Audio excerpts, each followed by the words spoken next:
Good morning, everyone. We're continuing here in KITZUR HILCHOS Shabbos. We're still holding in the laws of Kiddush. Today is Kiddush b'makom seuda. Kiddush must be made in the place where you are eating the meal. Ein Kiddush el b'makom seuda.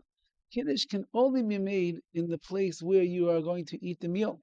It goes all together. The Kiddush is like the Heketimsa. It's what allows you to be able to sit down and eat your Shabbos seuda.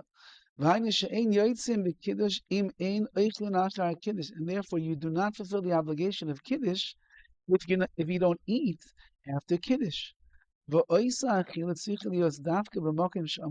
therefore you have to eat in the place where you made the Kiddush. You should not have a hefsek, a break, in between Kiddush and Dvarim Achem and other things. We'll see in a moment. So too, you cannot make Kiddush in one place with the intention to go eat somewhere else. Now, this first part that he mentions over here, you should not make a break between Kiddush and other things. It's important that after Kiddush is made, there's not a long delay before you sit down to have the Su'udah. Sometimes people, for example, on a Friday night, people coming into the house, the guests are assembling around the table. Shabbos day, the same thing happens. You make Kiddush, and then you engage in a 15-minute schmooze in a conversation with each other.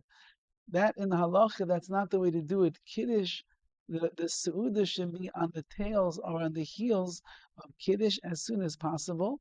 And therefore, once that a person makes Kiddush, they should go as quickly as they can to the kitchen or wherever the washing station is, wash their hands and come back and make hamaitzi, so that it's all one fell swoop of an action over here. And so too, you can't make Kiddush in one place and have a mind to eat someplace else. So he writes here, if you're in a pressing situation where you need to make Kiddush in one place, then and you're not able to eat except somewhere else. For example, let's take the holiday of Sukkot. So let's say you live in a place, a very small sukkah, and not everybody can fit inside the sukkah. There's only enough room for the father and his sons. So the wife really is pater. She's exempt from eating in the sukkah. So she hears Kiddush in the sukkah, but she's going to eat the meal inside the house. Yesh Lasa Shaila, she should ask a question at that point, exactly how she should do it. We have different ways to get around it. If you could see the place of Kiddush from where you're going to eat, so then that would solve a problem. But if you end up in such a question, in such a situation, ask your local Orthodox rabbi. Well, how much do you have to eat to be considered that you're eating the suda, the meal, in the place where you made the Kiddush? Either you have to eat a kazayas, an olive's worth of bread, or at least a kazayas, an olive's worth of mezainos, cooking, cake, crackers, and the like. Even with the revius, this 2.9 to 5.5 ounces of wine or grape juice, you could fulfill the Suda in that way as well. There's a machlekes, there's a discussion over there. Is that an additional revius besides the kiddush that you made? Or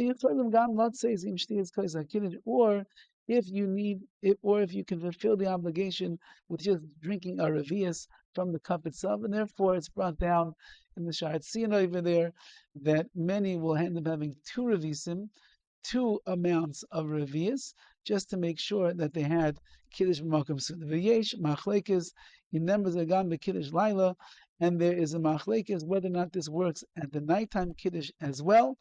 And therefore, the best possible thing that a person can do is to make Kiddush on the wine and then to have his pas, his bread afterwards. That will be the best way to make Kiddush B'Makom Su'uda.